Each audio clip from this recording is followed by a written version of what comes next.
Good evening. Good evening. I was asked early in the month to have a mayor's town hall meeting. I gave it a lot of thought and decided that from my point of view, what I thought we needed in this city was to have what the feds call their State of the Union, and I elected to call it the State of the City. And the reason that I wanted this is because I think the city need, and the citizens of the city need to know where we stand in this city. I think the citizens need to know where we've been, where we are, and where we're going. I'm not here to say that we're faced with any tough times. That's not really what I'm here to say. I'm here to say that we could possibly face some trying times. So I thought that given the opportunity, if I could go back and say from 2000, that's when I was elected as a city council member at large. That was a difficult time, I guess, for the city because the city was going through some changes, growth. And we started out because we had an organization at that time that really questioned those of us that were running for council. Their problem was, in their minds, our police department and our fire department, ill-equipped, understaffed, losing employees, underpaid, and these organizations that were speaking to us at our forum, where we were trying to convince them to vote for us, I listened because I could see, having been in this city, that what they were saying were true. That year, if you go back and check your records, we passed one of the largest tax increases that this city had seen at that time. Being on the council and being new, and when you're new, it's very difficult because you have to depend upon someone to lead you through what you're doing. You need city managers, city staff, sitting council members, citizens to help you to get through that most difficult time. Fortunately, in my mind, we had a very good council. I joined a very good council. That was a privilege for me to join that council because they had the experience. Little did I know that the items that we were acting upon and expected to pass had been in the making for over 20 years. And it was just coming to fruition to the council that I was on.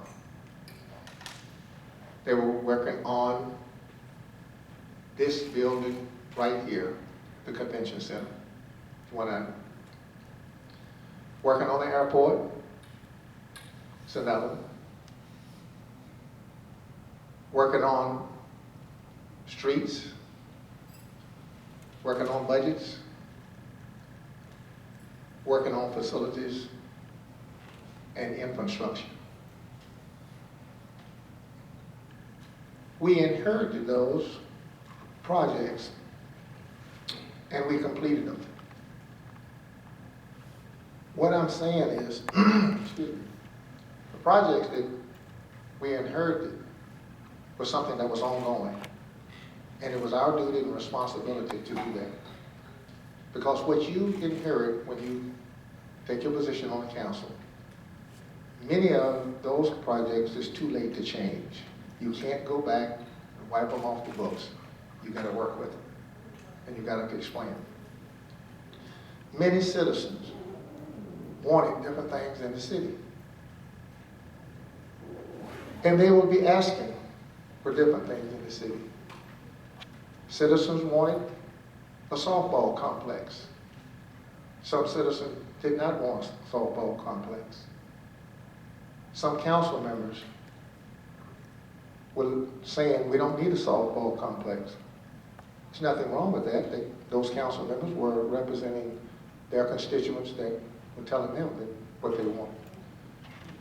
But in this city, in any city, you must realize that each citizen that want, excuse me, a quality of life item, issue, project, has a right to that. So we have to prioritize and give those citizens what they want. If they want a golf course, we have to do that. If they want a special event center, we have to do that. If they want an airport, we need to do that. We need to do whatever it is that we can do for those citizens that are out there. Keeping in mind, the city manager and his staff are responsible primarily for providing the infrastructure, services for you in your home. Water, sewer, streets, these type things. That's their primary function. We moved ahead and we approved many of those projects. Now, during my address, I'm going to be skipping around. I'm not going to follow any set pattern. I'm going to go through what we were faced with and what we accomplished. And I'm going to start off, if I may, with our police department. Our police department needed police personnel. And we did what we could to upgrade, thank you, the police department. The police department needed equipment. They needed new equipment. And at the same time, the police department were going through some chief changes. That wasn't an easy thing for the chiefs. But at the same time, we were having to deal with those things that the police department needed.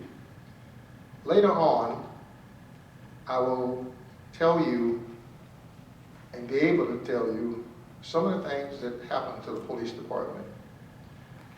Our current chief is here, and he will attest to most of the things that I'm going to say, and some of them I won't say because I'm not even knowledgeable of everything that he has had to go through in his department. But right now, I want to go to the fire department, for an example. In 2007, they received a SAFER grant and hired 18 personnel for $1,850,000. They were responsible for local response and recovery actions for flooding. Local response and recovery action for F2 tornadoes. 2008, they ordered and received the rescue. Ordered and received 8 new ambulances. 2009, the city built Station 8. Rebuilt and relocated Station 1. Received Tower 2, 100 aero truck. Received Booster 8. Received AFG Grace accountability system for $265,000. Approved and implemented 2 battalion systems and provided support and coordinated the Fort Hood shooting incident in 2009. Our department has been very, very active during the past years in performing their duties with equipment that was less than satisfactory. When I came on to council, the fire department was short and couldn't service because they did not have a 5-inch water hose. But after we came on the council, the city council that I was with and I was on, that council agreed, working together, and we approved and went ahead and staffed and implemented those programs that our department needed because, simply because, the citizens said in their survey, the most important thing in this city to them was fire and safety. And when your citizens speak in those ways, then we have no choice, because if anyone can tell me that fire and safety has a low priority, I can't believe it and I cannot accept it. At this time, I want to just go through some of the other things that this city has accomplished in the past. Killeen awards and destinations, and I'm talking about the good things that is happening in Killeen. Tree City, U.S.A. To qualify as a Tree City, U.S.A. community, a town or city must meet 4 standards established by the Arbor Day Foundation and the National Association of State Forestry. These standards were established to ensure that every qualifying community would have a viable tree management plan and program. It is important to note that they were designed so that no community will be excluded because of size. Number 1, a tree board or department had to be established. A tree care ordinance had to be written. A community forestry program with an annual budget of at least $2 per capita for Arbor Day observances and proclamations. Why is that important? Because it's important for our city to be recognized. It's important for our citizens to be taken care of. In 2010 and 11, at 9, 10, and 11, we were recognized as a Playful City. Okay? Playful City applicants based national recognition program honoring cities and towns that make play a priority and use innovative programs to get children active, playing, and healthy. Playful City, U.S.A. communities make a commitment to play and physical activity by developing unique local action plans to increase the access of play in their community.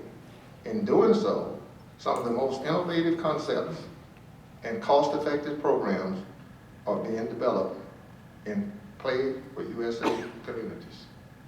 Another quality of life for our citizens that this city was fortunate enough to become. In 2011, the Texas Department of Agriculture awarded the city of Killeen the 40th official Go Texas Certified Retirement Community for 2011. The Go Texas Certified Retirement Community program is a certification and promotion program provided by the Texas Department of Agriculture. The Go Texas stamp of approval ensures each certified community has demonstrated through its application that it can meet the living, employment, and volunteer, health, entertainment, education, and safety needs of its citizens and visitors. All the things that make Texas a great place, we were satisfied when we became and received that recognition. Kipling.com ranked most affordable the U.S.A. that we live in. The Killeen Temple-Fort Hood MSA was number 3 in their ranking. Keep Killeen Beautiful. Awarded the City of Killeen the Governor's Community Achievement Award in 2011. Okay. New Geography has promoted the Killeen Temple-Fort Hood to number 1 in 2011, ranking the best city for jobs. The best number 1 city for jobs. It's right here in Killeen, Texas. Career Bliss has released its annual list of happiest cities for work, with Killeen claiming the number 7 spot on the happiest city list.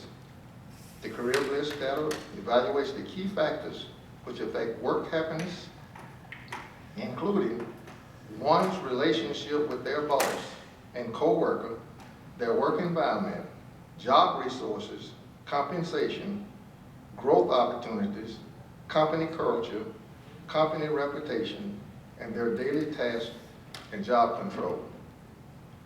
These are and many more accomplishments that this city has been recognized with is because of you, the citizens, working together with your council and in the community to become what we are.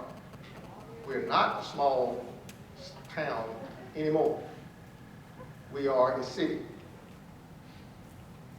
The Killeen Temple-Fort Hood metro area is the best in the nation among 200 major metropolitan areas for its overall business climate, according to the annual study released just a week by nonpartisan think tank Macon Institute, and it released it in 2010 as the best performing city.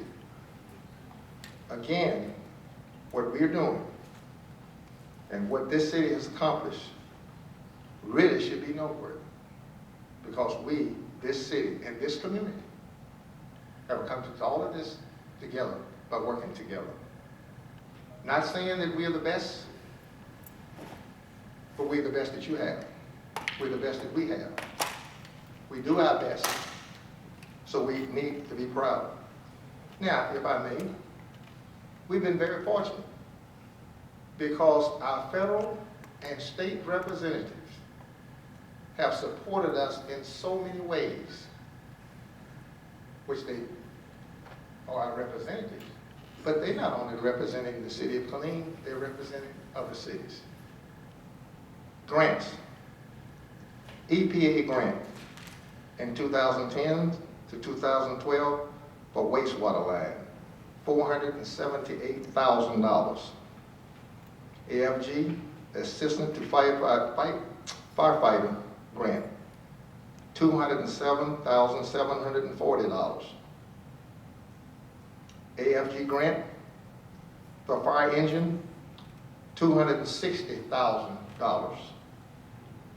Safer staffing and adequate fire and emergency response, 2007 to 2012, $1,086,000.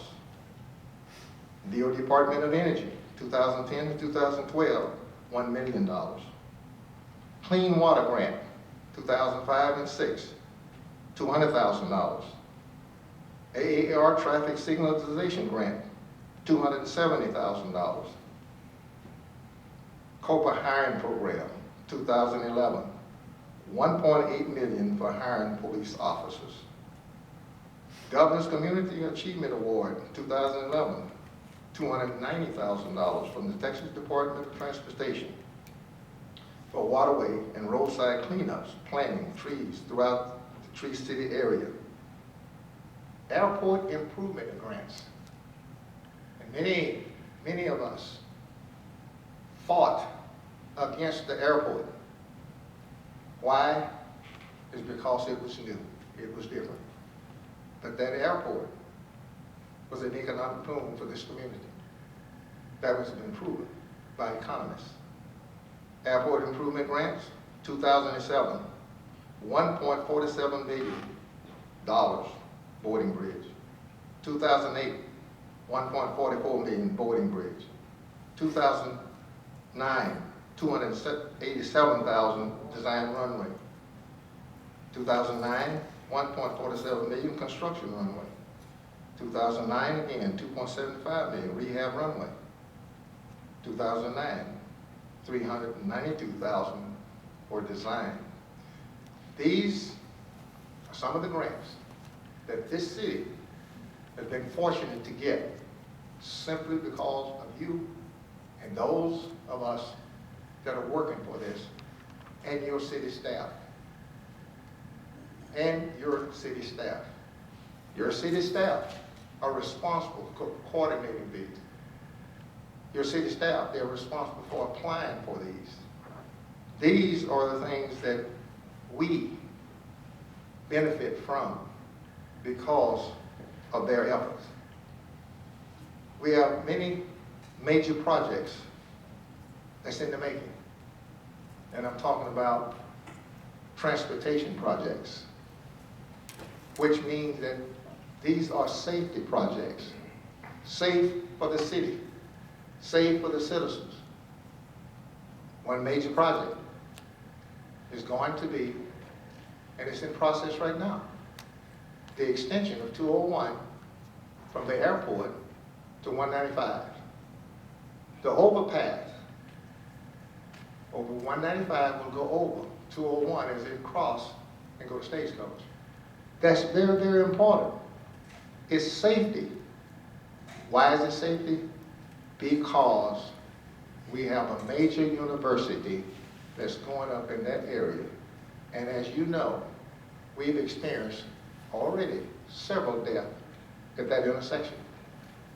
This will eliminate the stopping and the starting at that intersection. It will extend on through Stagecoach over to Hancock Heights. These are the projects that we have, the citizens have asked for, and we're getting them, but we're getting them through the benefit and the help of our representatives and our TxDOT and those agencies that support our city. And it's ongoing. We have to continue. It's not easy. We have to continue to do those things if we want our city to continue to prosper and grow and be what it can be. That's what we must do, and we must continue to do that. If you read the paper this weekend, Killeen Daily Herald did a great job of listing many of the projects that's going on right here in this city. If you didn't read it, you should go and read it. That's probably one of the best articles the Killeen Daily Herald has put in the paper about Killeen in quite some time. And I do appreciate that, because that brought to my heart that we are better than sometimes we sound that we are. Now, the city of Killeen, financial status. The city of Killeen has completed draft audit through September the 30th, 2011, and continue to maintain. Number one, we have a AA bond rating with S&P and Fitch, which means that we're good for credit. We have good credit rating. That's important. We obtained this rating while going through some of the most terrible times this past year in this city. And this city still maintained and gained a AAA bond rating. That's saying something about credit. If you think it's not, have someone to pull up credit ratings, and you'll see that pretty good standing. Number two, this city meets GSAB number 4, fund balance. Operating reserve physical policy statements. We maintain a sound financial position. What that means to me is that we have the general fund is good, the aviation fund is good, Killeen Forward Regional Airport and Skylark, great. Solid waste fund is great. Water and sewer fund is great. Drainage utility fund is great. And all major funds above that I just meet the statement fund balance and operating reserve for this city. So we are in good financial standing. All of that is moving from where we were to where we are now. I would now like to move, and many people criticize downtown revitalization. Our council at that time, when this was being discussed, decided that it was no good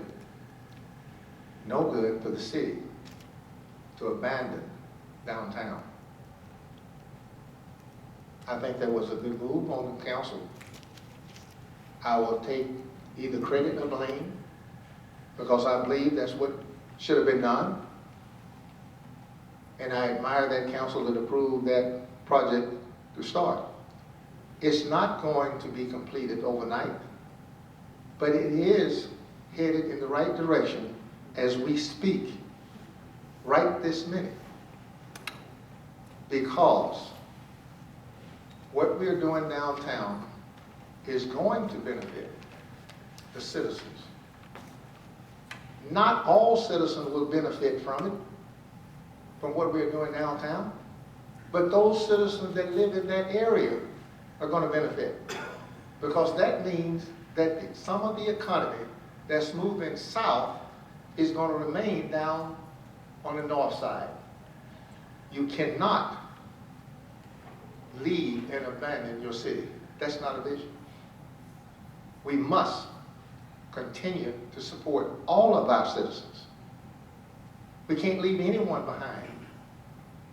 We must, whether you agree with it or not. There are, I'm told, 54,000 registered voters, and 3,000 show up. So you can listen to 3,000, but who's going to listen to the other 51,000 that are sitting and saying, we are satisfied? Just because they're not voting does not mean that they're not satisfied. Those citizens that come forward and ask council members to represent them and get those quality of life issues and those items that you need to survive in this city, it's being done. It's being done. If not, this city would not be where it is today. You have had good councils in the past. You will have good councils in the future. Because when you sit in that seat, a certain responsibility falls on your shoulder.